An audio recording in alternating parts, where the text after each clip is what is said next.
Friends, Lovers, and the Big Terrible Thing.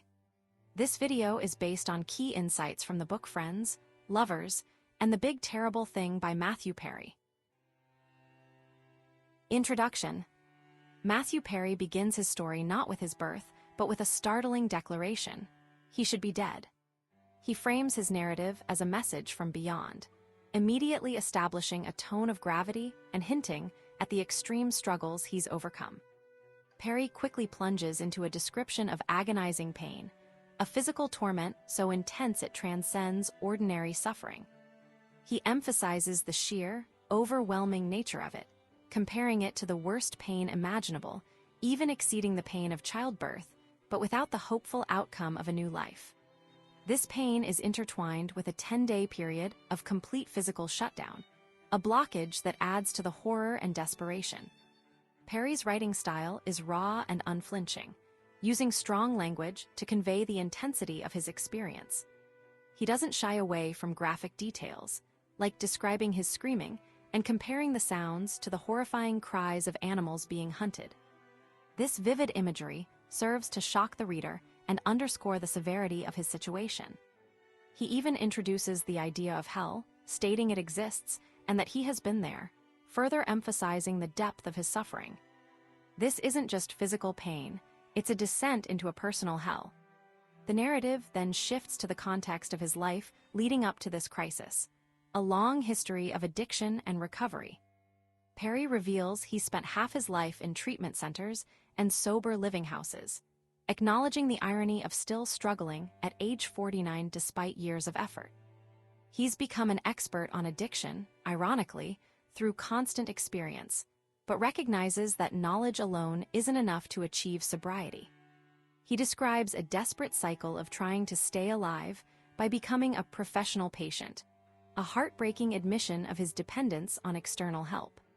Perry's fear of being alone is central to his struggle, explaining how his mind, when left unchecked, relentlessly pushes him towards drugs and alcohol. He paints a picture of a mind actively working against his well-being, a constant internal battle. Perry illustrates this internal conflict with a series of hypothetical scenarios. He imagines being offered drugs and alcohol even while experiencing success and happiness, a dream house, a loving girlfriend, financial wealth. These examples highlight the irrationality of addiction. It doesn't care about external circumstances. He acknowledges the good fortune he's had in his life, expressing gratitude for his successes, but emphasizes that none of them could fill the void that drove his addiction.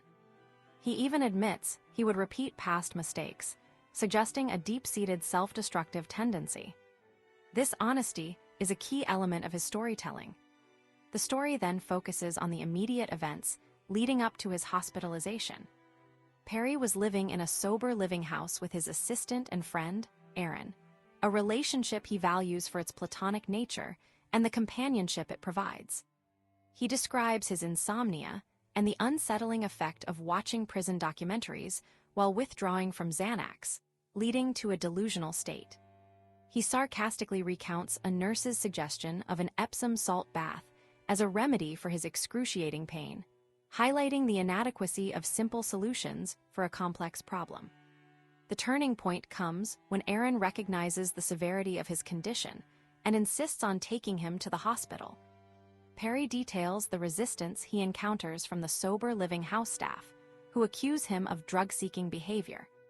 This illustrates the stigma surrounding addiction and the difficulty of accessing help, even when desperately needed.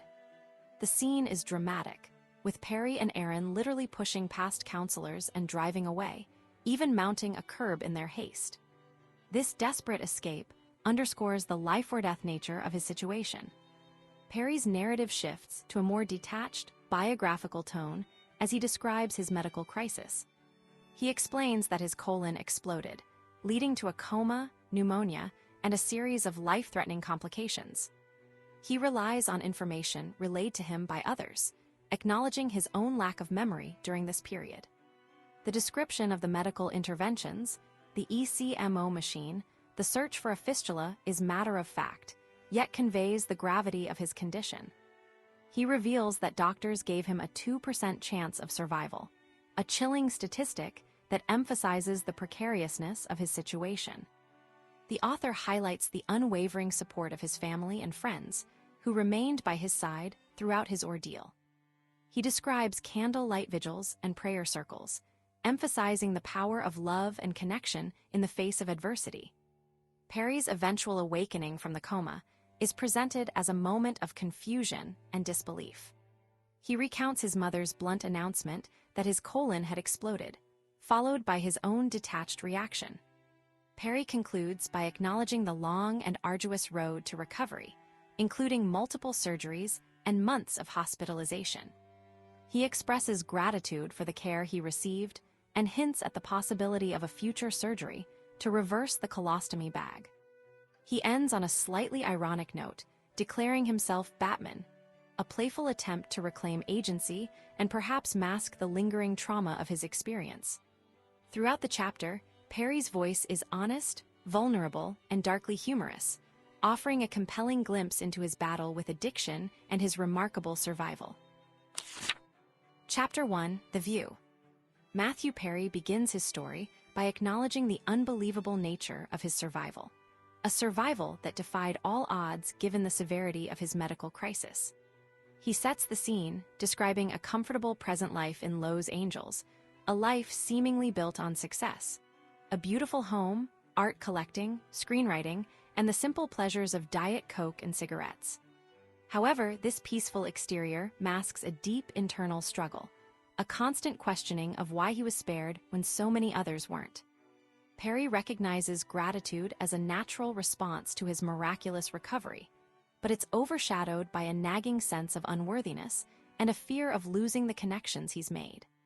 He admits to a pattern of self-sabotage, pushing people away before they can leave him, a defense mechanism born from a lifelong feeling of abandonment.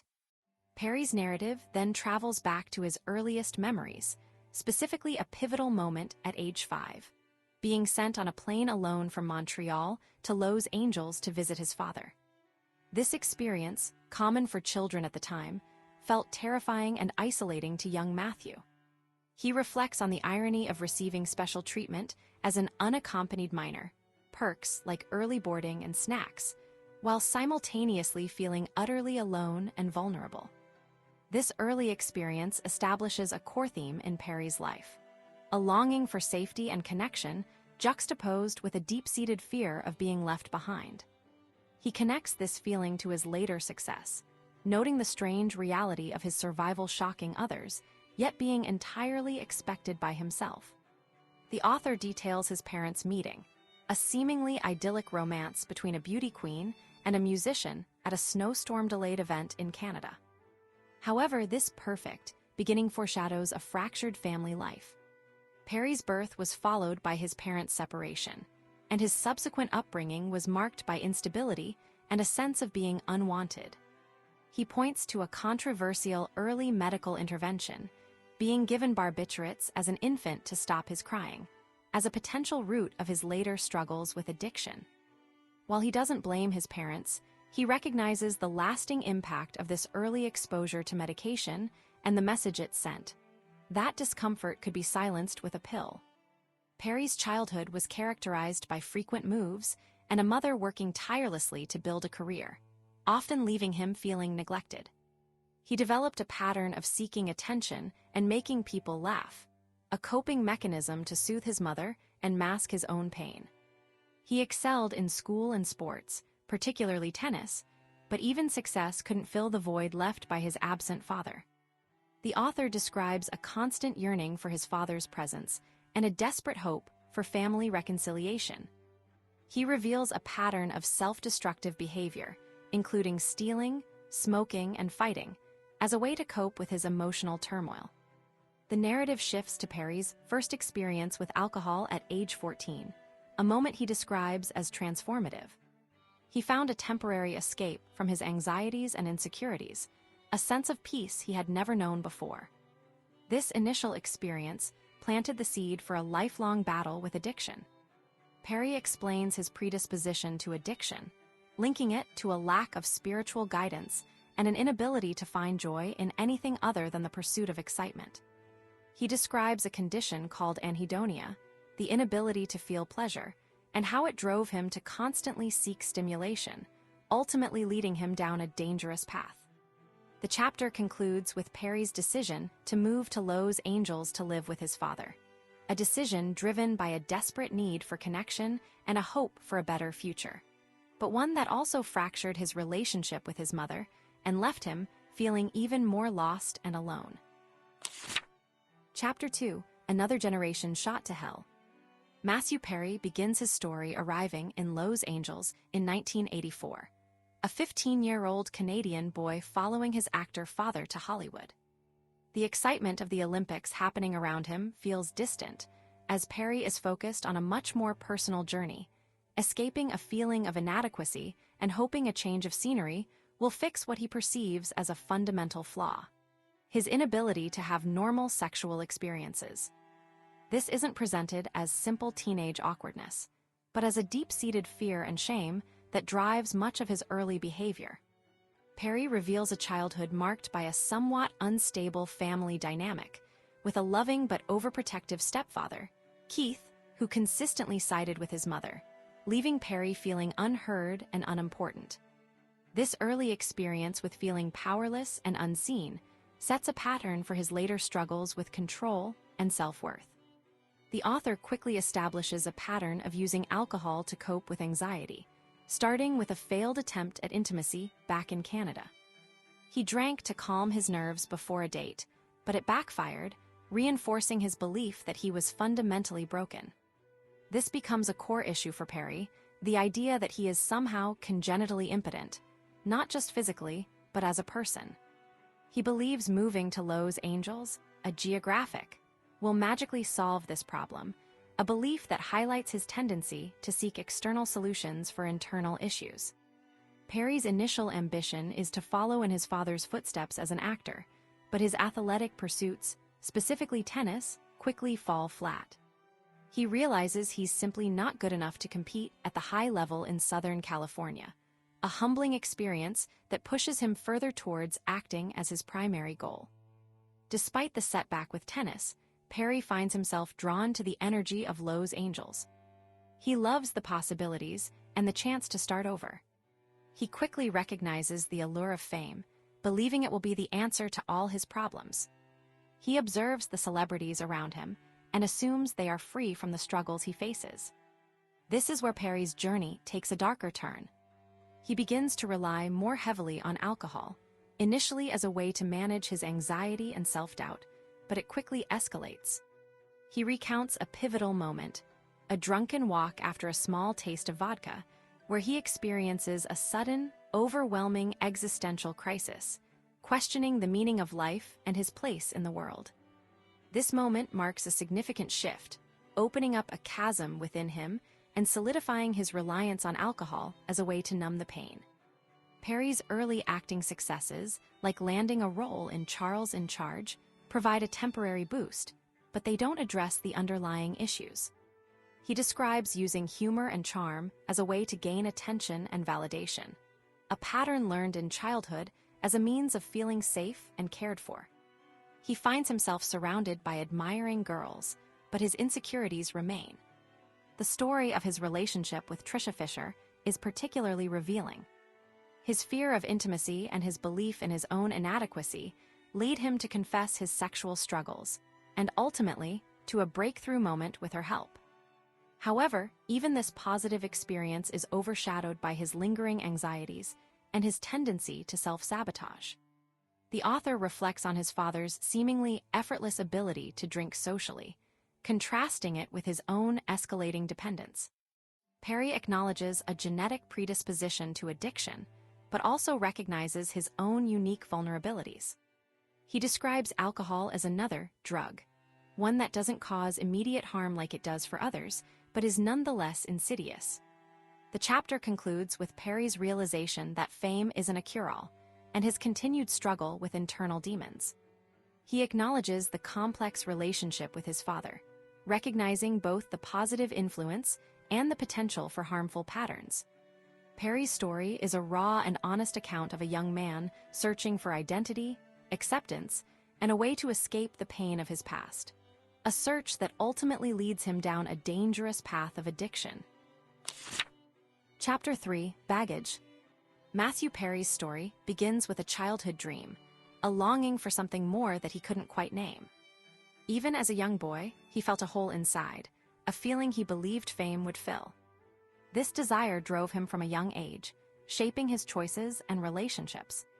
He recounts meeting Hank Azaria as a teenager during an audition, a friendship that blossomed into a tight-knit group with David Pressman and Craig Bierko, a self-proclaimed mini-rat pack who frequented the Formosa Cafe, chasing the spotlight, and, as Perry admits, girls.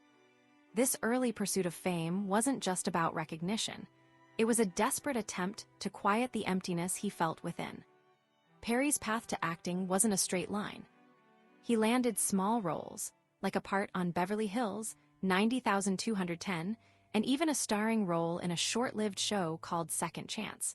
But these experiences only amplified his hunger for true success.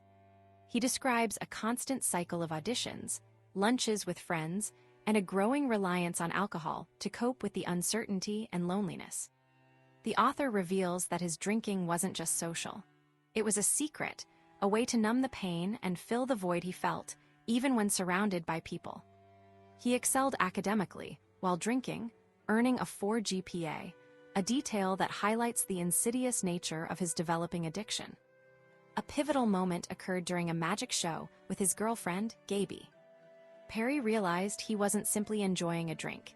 He needed one, a craving that consumed his thoughts and left him restless and uncomfortable when it wasn't satisfied. This experience was a wake-up call, the first time he recognized the obsessive pull of alcohol. He kept this struggle hidden, fearing judgment, and perhaps not fully understanding it himself. Years later, reading the Big Book of Alcoholics Anonymous, he found validation and a diagnosis. He wasn't just escaping life, he was battling a mental disorder. This realization was both a relief and a daunting challenge.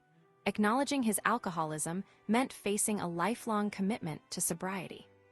Perry's narrative then delves into the complex relationship he had with alcohol. He describes it not as an enemy, but as a friend, a silent companion that eased his pain and anxieties. It masked his loneliness, improved his experiences, and gave him a sense of control. He acknowledges the irony of needing something that was simultaneously destroying him. He details escalating his drinking, eventually consuming a handle of liquor in just 2 days, yet still maintaining a facade of normalcy.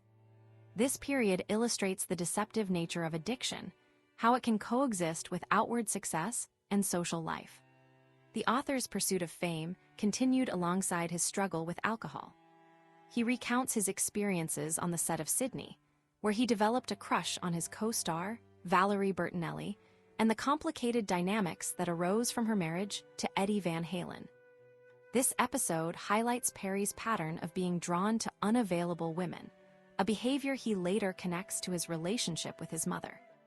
He describes a desperate need for validation and attention, a desire to recreate a childhood experience where he felt overlooked.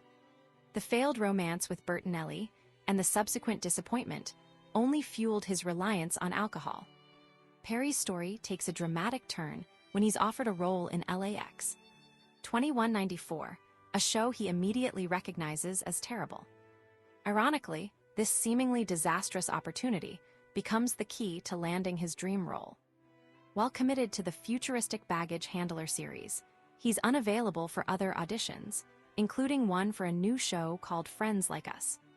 He recounts the agonizing experience of watching his friends audition, knowing he was the perfect fit for the role of Chandler Bing. In a twist of fate, the producer of Friends Like Us discovers Perry's availability through a conversation with her husband, leading to an audition and, ultimately, the role that would change his life. Perry reflects on the serendipitous nature of his success, acknowledging that his addiction might have inadvertently paved the way for his breakthrough. He shares a moment of desperation, praying for fame, and the subsequent fulfillment of that wish. He recognizes the irony of achieving his lifelong goal, only to realize that fame itself wasn't the answer. He concludes by acknowledging that his journey to fame was ultimately about discovering that it wasn't the solution to his inner turmoil. A realization that only came through facing his addiction and finding a path to recovery. Chapter 4, Like I've Been There Before. Matthew Perry's story begins with a deep longing for recognition, a desire that shaped his life from a young age. He recounts a childhood filled with a need to be liked, to be funny, and ultimately to be famous. This ambition wasn't just a passing wish. It was a driving force, even to the point of a desperate prayer he made before landing his role on Friends, a plea to God for fame, regardless of the cost. Perry reveals this prayer wasn't born of faith, but of a deep-seated insecurity and a belief that fame would somehow fill the emptiness he felt inside. He believed fame would solve all his problems, a belief he would later come to question. The chapter details Perry's complicated relationship with his biggest success, the sitcom Friends. Initially, he resisted talking about the show extensively, feeling it overshadowed his other work. He compares it to famous musicians being tired of playing their hit songs, wanting to showcase their newer material. He admired artists like Kurt Cobain and Led Zeppelin for refusing to constantly perform their most popular songs, wanting to be seen as more than just one thing. However, Perry gradually understood the show's profound impact on people, acknowledging its special place in their hearts. He describes the initial chemistry with the cast as almost preordained, a feeling that they had known each other in another life. Perry's casting on Friends was almost accidental, landing the role on the very last day of pilot season. He vividly remembers the first table read, the nervous excitement, and the immediate connection with his co-stars. He had a prior connection with Jennifer Aniston, a past attempt at a romantic relationship that ended awkwardly, but thankfully didn't hinder their ability to work together. He describes the cast dynamic, noting Courteney Cox's leadership in establishing an ensemble atmosphere, emphasizing that no one was more important than another. Perry also details his own initial attempts to be the sole source of humor, quickly realizing the power of a collaborative comedic environment. He began pitching jokes not just for his character, but for everyone, fostering a creative and supportive atmosphere. The chapter also reveals Perry's struggle with addiction, a secret he carried throughout his rise to fame. He acknowledges the pressure to be funny, the fear of failing to get a laugh, and the resulting anxiety that fueled his substance abuse. He admits that even achieving his dream of fame didn't bring the fulfillment he expected.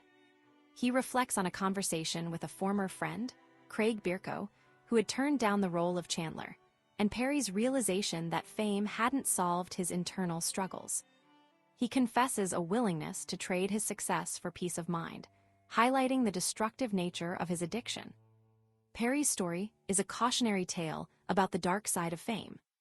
He describes the loss of anonymity, the constant scrutiny, and the feeling of being trapped by his own success. He recalls a moment of clarity during a trip to Mexico, realizing that his addiction was deepening, but feeling powerless to stop it. The chapter ends with a sense of foreboding, a feeling that something terrible is looming, and a haunting acknowledgement that his prayer for fame may have come with a devastating price. Perry's narrative is honest and vulnerable, offering a glimpse into the complex and often painful reality behind the laughter and applause. Chapter 5, No Fourth Wall. Matthew Perry begins his story reflecting on a single day, New Year's Eve 1995, as a peak he desperately wishes he could relive.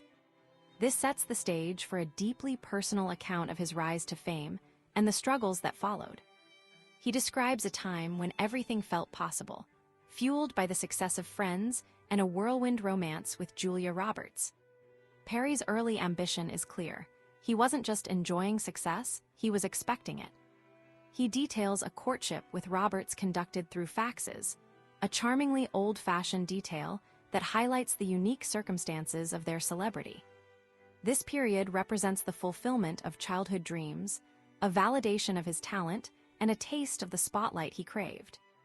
He acknowledges, however, that even then he believed fame would fill a void within him, a foreshadowing of the problems to come. The narrative quickly reveals a pattern in Perry's life, achieving a desired outcome only to find it wasn't enough. He recounts being approached by Marta Kaufman to woo Julia Roberts for a guest spot on Friends, a situation that felt surreal even to him. The playful exchange of faxes and intellectual challenges, Roberts asking him to explain quantum physics, demonstrate a connection built on wit and intelligence. This period wasn't just about romance. It was about proving himself worthy of someone he deeply admired. He describes a feeling of invincibility, a belief that nothing could touch him, but also hints at an underlying insecurity. The author's description of fame as a white-hot flame that didn't burn yet is a powerful metaphor for the dangers lurking beneath the surface. Perry's story takes a darker turn as he details the beginning of his addiction. He recounts a seemingly innocuous event, receiving a prescription after a jet ski accident that ultimately led to a decades-long battle with painkillers. The author's honesty is striking as he admits to seeking the feeling the pills provided, a temporary escape from the emptiness he felt despite his success. He describes a gradual descent, starting with a single pill and escalating to a dangerous dependency. The narrative highlights the isolating nature of addiction, even amidst fame and fortune. He notes how he was able to maintain a facade of normalcy while secretly struggling with a life-threatening problem. The chapter illustrates the contrast between Perry's public persona and his private turmoil. He describes the pressure of maintaining his image while battling addiction, attending events and filming Friends while desperately trying to conceal his struggles. The author's account of his time shooting Fool's Rush-In is particularly harrowing, detailing his physical and emotional state as he battled withdrawal and relied on painkillers to function. He acknowledges the recklessness of his behavior, but also reveals the desperation that drove him. The story of the jet ski accident and the subsequent pill becomes a pivotal moment, marking the beginning of his downward spiral. Perry's journey through rehab is presented as a series of false starts and setbacks. He describes multiple detox attempts, each followed by a relapse. The author's honesty about his failures is refreshing, and he doesn't shy away from detailing the shame and guilt he felt. He recounts the support he received from his friends' co-stars, who helped him navigate the challenges of filming while battling addiction. However, even with their support, Perry continued to struggle, repeatedly falling back into old patterns. The narrative emphasizes the cyclical nature of addiction and the difficulty of breaking free. The chapter concludes with Perry's realization that he needed long-term treatment and his eventual acceptance of his alcoholism. The moment he read the line in the Big Book of Alcoholics Anonymous, "These men were not drinking to escape, they were drinking to overcome a craving beyond their mental control," proved to be a turning point. Perry describes a sense of relief and connection, realizing he wasn't alone in his struggles. The author's final reflections are tinged with sadness and regret, but also with a glimmer of hope. He acknowledges the pain he caused himself and others, but also expresses gratitude for the support he received and the opportunity to begin the long journey of recovery. The story ends not with a triumphant resolution, but with a quiet acceptance of the ongoing battle against addiction. Chapter 6, Bruce Willis. Matthew Perry's story takes a winding path in this chapter, starting with a hopeful recovery and quickly spiraling back into familiar patterns. After 3 months of rehab, Perry felt optimistic about a life free from alcohol and drugs, believing something larger than himself had intervened. This initial hope led him to a difficult decision, ending his relationship with Jamie Tarses. He felt he needed to focus entirely on his sobriety and believed breaking up with her was a way to repay her for her support, though he immediately admits this reasoning was flawed. Perry acknowledges the irony achieving sobriety didn't magically make him wiser, and he quickly fell back into old habits. The author reveals a stark truth. His newfound sobriety coincided with a desire to explore casual relationships, and he openly admits to pursuing numerous women. He details a calculated approach to dating, a rehearsed speech designed to establish boundaries while still attracting attention. Perry's method was to be upfront about wanting fun without emotional commitment, a strategy that surprisingly worked. However, he's deeply critical of this behavior, recognizing it as selfish and a waste of time. He acknowledges the missed opportunities for genuine connection, specifically mentioning several women he believes he could have built a life with, like Natasha Wagner, and laments the loneliness his choices created. Perry's internal struggle is evident as he reflects on his actions. He questions why he sabotaged potential happiness, realizing he was chasing fleeting pleasure instead of meaningful relationships. This section highlights a core theme of his journey: the conflict between his desire for connection and his fear of vulnerability.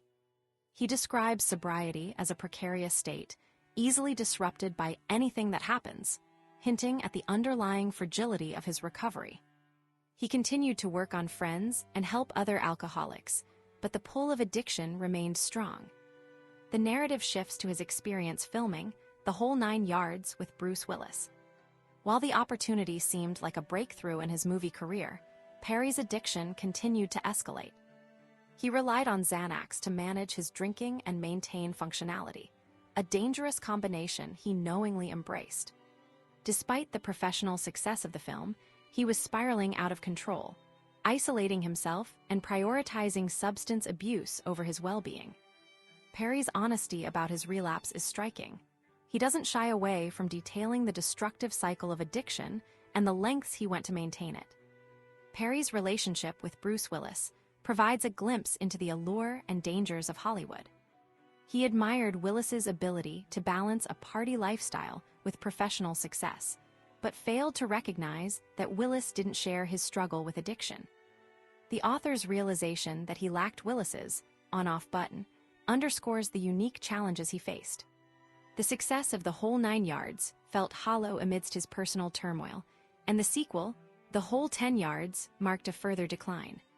Perry concludes with a poignant reflection on their friendship and a heartfelt expression of concern for Willis, revealing a depth of emotion beneath his self-deprecating humor. The chapter ends with a sense of regret and a lingering question about the path his life has taken. Chapter 7: The Benefit of Friends. Matthew Perry reflects on the final moments of Friends, a show that defined a decade of his life and the lives of millions of viewers. He recalls the symbolic act of the 6 main cast members placing their keys on the counter, a gesture that signified the end of an era. Perry secured the last line of the show, a simple "where," echoing Chandler's signature humor, a moment he cherished as a final farewell. He realized, looking back, that the show's success had created a unique connection with the audience, blurring the lines between fiction and reality. The apartment, once a set, had become a familiar space in people's homes and hearts. The chapter then delves into the complex emotions surrounding the show's conclusion. While outwardly celebratory, Perry reveals that the decision to end Friends wasn't solely creative. Jennifer Aniston's desire to pursue a film career was a major factor, and the cast supported her decision collectively. Perry acknowledges his own simultaneous career in movies, but also admits a sense of fulfillment with the show's legacy. He notes a subtle shift in the characters, with Chandler perhaps maturing faster than he himself had, and a recognition that prolonged happiness on screen might not be compelling for viewers. Perry shares a personal anecdote about requesting the final line from Marta Kaufman, highlighting his desire to have a meaningful closing moment. He describes the emotional atmosphere on the final day of filming, the tears, and the sense of closure. However, this is juxtaposed with a startling confession. Perry felt strangely numb, attributing it to the buprenorphine he was taking for detox, but also questioning if it was a deeper emotional detachment. This introduces a darker undercurrent to the celebratory tone, hinting at his ongoing struggle with addiction. The narrative takes a turn towards Perry's personal battles. He candidly discusses his relapse into opioid use after Friends ended, despite achieving initial sobriety. The absence of the show's structure and purpose left him adrift, and he found himself falling back into old patterns. He describes a period of loneliness and self-destruction, marked by impulsive purchases and a sense of emptiness. Perry's honesty is striking, as he admits to knowingly risking his life for the sake of the drugs, a chilling illustration of the power of addiction. He emphasizes that his desire wasn't to die, but to numb the pain, a dangerous mindset that led him down a destructive path. Perry recounts a relationship that began as a casual, friends with benefits arrangement, which eventually evolved into something deeper. He describes the initial attraction and the years of physical intimacy without emotional commitment. However, he reveals a fear of vulnerability, a reluctance to fully invest in the relationship due to his insecurities and past traumas. He almost sabotaged a potential commitment by reverting to his comedic persona at a crucial moment, demonstrating his difficulty in expressing genuine emotions. The author then details his attempt to reignite his acting career with the show Studio 60 on the Sunset Strip, a project with immense potential. He expresses frustration with Aaron Sorkin's rigid creative control, contrasting it with the collaborative spirit of Friends. Despite the show's initial promise, it ultimately failed to resonate with audiences, and Perry reflects on the changing landscape of television and the challenges of capturing viewers' attention. He acknowledges his own role in the show's downfall, admitting that the stakes weren't high enough to keep people engaged. Perry's journey continued with further attempts at sobriety and new relationships. He describes a period of relapse following the production of Mr. Sunshine, a show he created and poured his energy into. He shares a pivotal conversation with a counselor named Burton, who challenged his perception of his addiction, suggesting that he might be subconsciously drawn to the drama and chaos it created. This realization was unsettling, forcing Perry to confront uncomfortable truths about himself. The chapter concludes with Perry acknowledging his ongoing struggle and a glimmer of hope for the future, a determination to embrace effort and find meaning in life beyond fame and addiction. Chapter 8, Odyssey. Matthew Perry's story takes a winding path in this chapter, showing how his life after the huge success of Friends wasn't the happy ending it might have seemed. He describes a period of 6 years where, despite outward appearances, he felt like he was constantly falling, desperately searching for something solid to hold on to. This wasn't a life of leisure, but a struggle, a frantic attempt to stay afloat. The chapter details his repeated attempts at recovery, specifically mentioning his time at Cirque Lodge in Utah, his third rehab stay. Perry acknowledges he wasn't a nature guy, preferring the ocean, but found the clarity of the mountain air surprisingly helpful. He highlights the beauty of the surroundings, the unexpected wildlife like turkeys and moose, as a backdrop to his internal battle. The author's time at Cirque Lodge wasn't just about detoxing. It was about understanding why he kept falling back into addiction. His counselor, Burton, played a crucial role, offering a different perspective. Burton challenged Perry's belief that he was suffering, suggesting he might actually enjoy the drama of his addiction. This was a painful realization for Perry, who had always seen himself as a victim of his struggles. He describes a surprising connection with Burton, even expressing love for him, showing the depth of trust he needed to begin healing. Perry initially approached rehab with a familiar pattern. He was an expert on the 12 steps and felt compelled to help others, even inventing games to keep spirits up.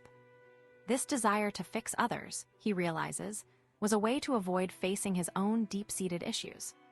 Perry expected to delve into childhood trauma, believing that uncovering past pain would be the key to lasting recovery.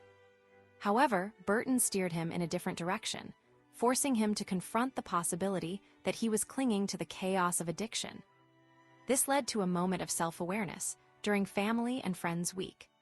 He resisted visits from his parents and ex-girlfriend, not wanting to burden them with his struggles, but then realized he was unfairly shielding them while subjecting himself to the pain. This realization was a turning point. He began to understand that he liked the familiar turmoil, and that escaping it meant confronting the emptiness he feared. He acknowledges the illogical nature of using drugs and alcohol to escape the very things they caused. A simple moment sitting outside, smoking, watching the snow fall sparked a profound shift. Perry questioned why he didn't want visitors, and realized he was protecting them from his pain while denying himself the support he needed. He began to accept that life wasn't actively against him. It was neutral and beautiful, and continued regardless of his struggles. He wanted his legacy to be more than just his role on Friends. He wanted to be known for kindness, love, and generosity. The image of a moose and her calves calmly observing him symbolized this lesson. He didn't matter in the grand scheme of things, and that was okay. However, even with this newfound clarity, Perry's journey wasn't smooth. His relationship with his girlfriend crumbled because she didn't like the new him, the one who needed her less. He briefly found purpose in activism, but that led to disillusionment. The chapter then dives into his complicated relationship with Earl H., his sponsor. Perry initially found guidance and friendship with Earl, relying on him heavily for support. But their relationship blurred boundaries, eventually turning into a business venture involving sober living homes. Perry invested a significant amount of money, and when the business failed and Earl disappeared without repaying him, Perry relapsed. This highlights a dangerous pattern in Perry's life, seeking external validation and relying on others to fix his problems. Driven by a need to create, Perry wrote a play, The End of Longing, as a way to process his pain and reclaim his voice. He describes the play as a way to express his desire for change and to explore the complexities of love and addiction. He took the bold step of performing in the play himself, both as a creative outlet and a personal challenge. While the play was successful in London, it received mixed reviews in New York. The author's personal life continued to be turbulent, marked by a painful rejection from his ex-girlfriend. Despite the setbacks, Perry found solace in the act of creation and the possibility of a future beyond addiction. The chapter ends with a sense of cautious optimism, acknowledging the ongoing struggle but also celebrating the small victories along the way. Chapter 9, Three's Not Company, Three Ruins Everything.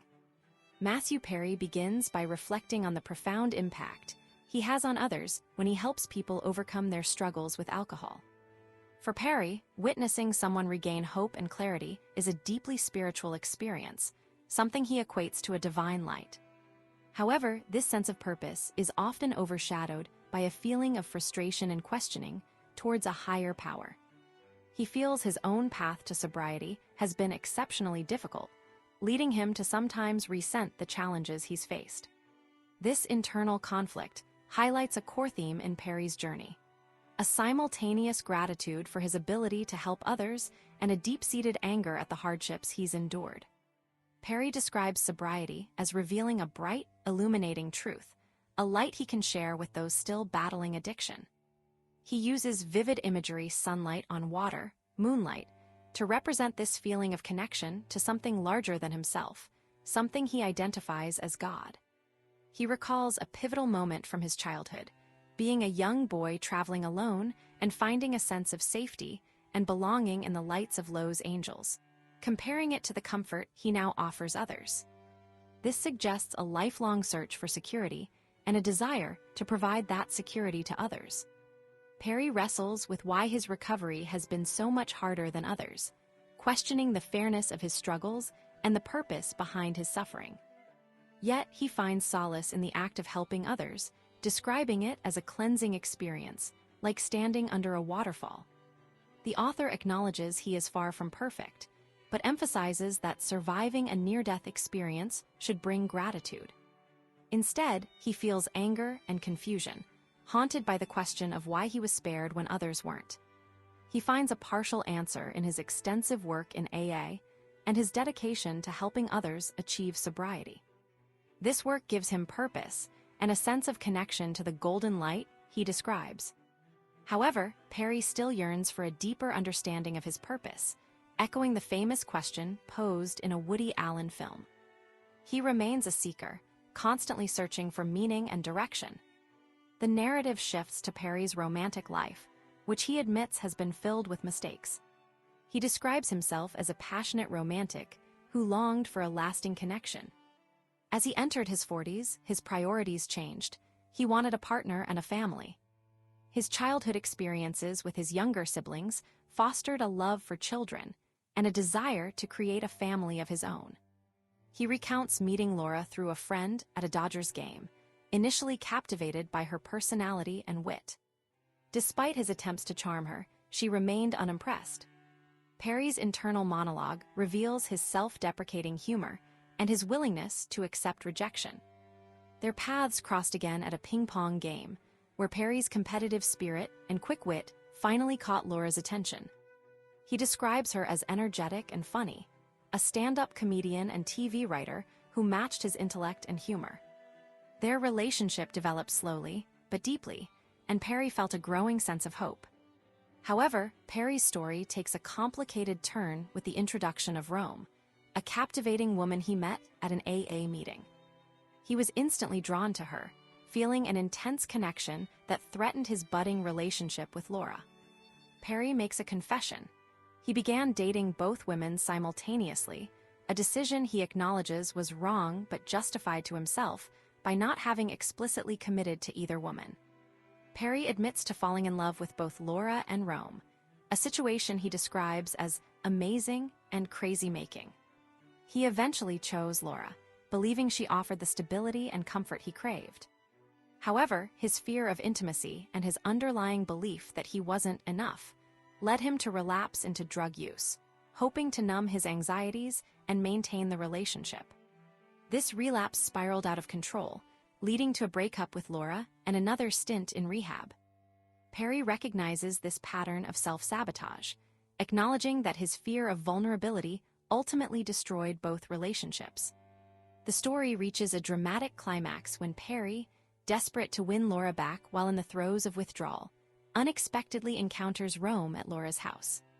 The revelation that Laura and Rome had become friends, bonding over their shared assessment of Perry's flaws, is a painful blow. Perry's attempt to find solace in Laura ultimately backfires, leaving him feeling more alone than ever.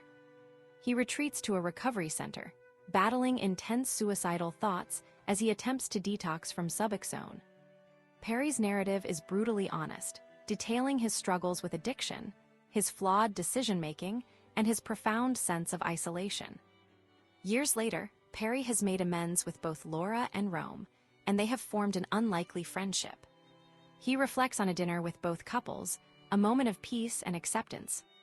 However, as he listens to their cars drive away, he is left with a familiar feeling of loneliness, haunted by the demons he continues to battle. Perry concludes with a stark admission. He is lost, and he is once again alone, facing the ongoing challenge of managing his addiction and finding lasting happiness. Chapter 10: The Big Terrible Thing. Matthew Perry's story is a roller coaster, starting with a childhood drive for attention that eventually led to incredible fame, but also a dangerous battle with addiction. From a young age, Perry felt a need to be the center of attention, a feeling that stemmed from a somewhat lonely childhood and a desire to prove himself. He describes a feeling of every man for himself developing early on, a sense that he needed to focus intensely on his own survival and success. This ambition fueled his acting career, ultimately landing him the iconic role of Chandler Bing on the hit TV show Friends. The success of Friends catapulted Perry to worldwide fame and fortune. However, this intense spotlight also brought immense pressure and a hidden struggle. Perry reveals that the very thing that brought him success, the fame and money, also created a situation where no one dared to question his increasingly destructive behavior. He began to rely on alcohol and pills to cope with the stress and anxiety, initially as a way to manage the demands of the job, but quickly spiraling into a full-blown addiction. He details a horrifying cycle of self-destruction, including secretly requesting hotel staff to hide vodka in the bathtub, and then consuming entire bottles to simply feel okay enough to function. The author's account of filming serving Sarah is a particularly stark illustration of his addiction. He was simultaneously taking methadone, vodka, cocaine, and Xanax, often showing up to set barely able to stand, let alone perform. He describes falling asleep in his chair and then being roused to stumble through scenes, essentially screaming into the camera. Despite the obvious severity of his condition, those around him enabled his behavior, prioritizing the completion of the film and the potential profits over his well-being. Perry's story highlights the dangerous power dynamics within the entertainment industry and the isolating nature of addiction, even amidst immense success. Perry's attempts at recovery were far from linear. He entered rehab multiple times, but relapses were frequent and often dramatic. He recounts a particularly frightening incident where he nearly died from a drug overdose, resulting in a coma and a colostomy bag. Even after this near-death experience, he continued to seek out drugs, demonstrating the powerful grip addiction had on his life. He describes the constant mental battle, the craving for the feeling of being high, and the desperate attempts to control his use, even while knowing it was destroying him. Throughout his journey, Perry emphasizes the importance of acknowledging his flaws and taking responsibility for his actions. He describes the painful process of creating a moral inventory in AA, listing all the people he had hurt and the ways he had wronged them. This exercise, along with the support of a sponsor, helped him realize he wasn't the center of the universe and that his actions had consequences for others. He committed to making amends, re-recording lines for serving Sarah to fix his slurred speech and doing extensive press to try and salvage the film's reputation. Ultimately, Perry's story is one of resilience and the ongoing struggle for sobriety. He acknowledges that addiction is a lifelong battle and that he must remain vigilant to avoid relapse. He finds purpose in helping others, sharing his story in the hope of inspiring others to seek help. He recognizes that his fame and fortune were not the source of happiness, but rather a distraction from the underlying pain he was trying to escape. Perry's narrative is a raw and honest portrayal of the devastating effects of addiction, but also a testament to the power of recovery and the importance of human connection. He concludes with a sense of cautious optimism, embracing a future focused on genuine connection, personal growth, and helping others. Chapter 11, Batman. Matthew Perry begins this reflection with a wistful look at a life not lived, a life with a wife and children, filled with playful moments. He immediately contrasts this imagined domesticity with his current reality. A 52-year-old single man, keenly aware of his past struggles. This sets the stage for a deeper exploration of his journey, hinting at the sacrifices and pain that led him to this point. Perry acknowledges a long-held belief that he wasn't enough, but now feels a sense of self-acceptance, a feeling that he is just the right amount. However, this newfound peace is fragile, momentarily disrupted each morning by the physical reminders of his past. Specifically, the scar tissue from surgeries, a consequence of his addiction. The author's morning routine is deliberately solitary. He tiptoes around the house, acutely aware of his aloneness. This emphasizes the emptiness he feels despite his recovery. He searches for answers in the mirror, questioning why his life unfolded as it did, and acknowledges the incredible women he may have overlooked due to his own insecurities. Perry understands the importance of focusing on the present, comparing looking back too much to crashing a car, but admits to a longing for companionship, outlining a surprisingly modest wish list for a partner. Someone intelligent, funny, kind, and willing to embrace his interests. He isn't seeking perfection, just a teammate. Perry finds solace in the vastness of the ocean, viewing it as a reflection of his own subconscious. He recognizes both the beauty and the darkness within himself, comparing the ocean's depths to the hidden struggles he's overcome. The ocean's power and indifference are comforting. It continues regardless of his efforts, reminding him of his own limitations and the importance of surrender. This acceptance is key to his recovery. He's no longer fighting a losing battle with addiction and has given up cigarettes, experiencing a newfound sense of cleanliness and well-being noticed by those around him. He connects this feeling to a passage from the AA Big Book, recognizing that others see his progress before he fully does himself. The author's gratitude deepens as he contemplates his life. He vividly remembers the unwavering love of his parents, even amidst their own troubled relationship. His mother's devotion is particularly striking, as recounted through a story shared by Keith Morrison. He also cherishes the support of his siblings, who stood by him through thick and thin. Perry's memories aren't limited to family. He fondly recalls joyful moments like the LA Kings Stanley Cup win, framing it as a gift from a higher power during a difficult time in his personal life. These moments of joy, he believes, were strategically placed to help him cope with heartbreak. Perry then reflects on the people who shaped his career, from the casting director who gave him his first role to his friends' co-stars.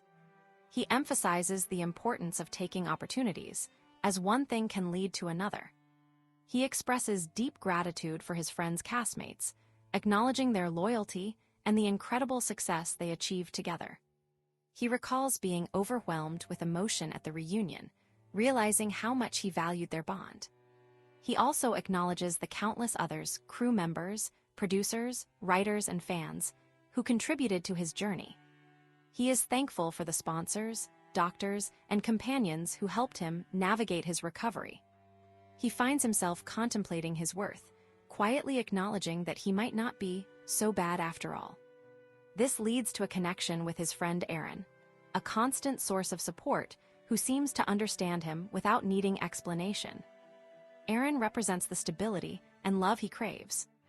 As the day progresses, Perry receives a call from his manager, Doug Chapin, signaling a potential return to work and a renewed sense of purpose. He is filled with tears, overwhelmed by gratitude for his life, his scars, and the lessons he's learned. Perry extends his gratitude to the women who have been part of his life, acknowledging both the joy and the pain they brought. He expresses regret for past mistakes and a determination to approach future relationships with a different mindset. He embraces the idea of moving forward with curiosity rather than fear. He recognizes the importance of a strong support system and the courage to face his demons. He concludes with a hopeful outlook, ready to embrace whatever comes next, and a reminder to be prepared for important moments in life, suggesting a playful approach. What would Batman do? Perry's journey, as presented here, is a testament to the power of recovery, gratitude, and the enduring importance of human connection. And that brings us to the end of our summary of this book. I hope you found it insightful and valuable. If you enjoyed this video, hit like and subscribe for more. Your support helps us bring you more great content. Thanks for watching.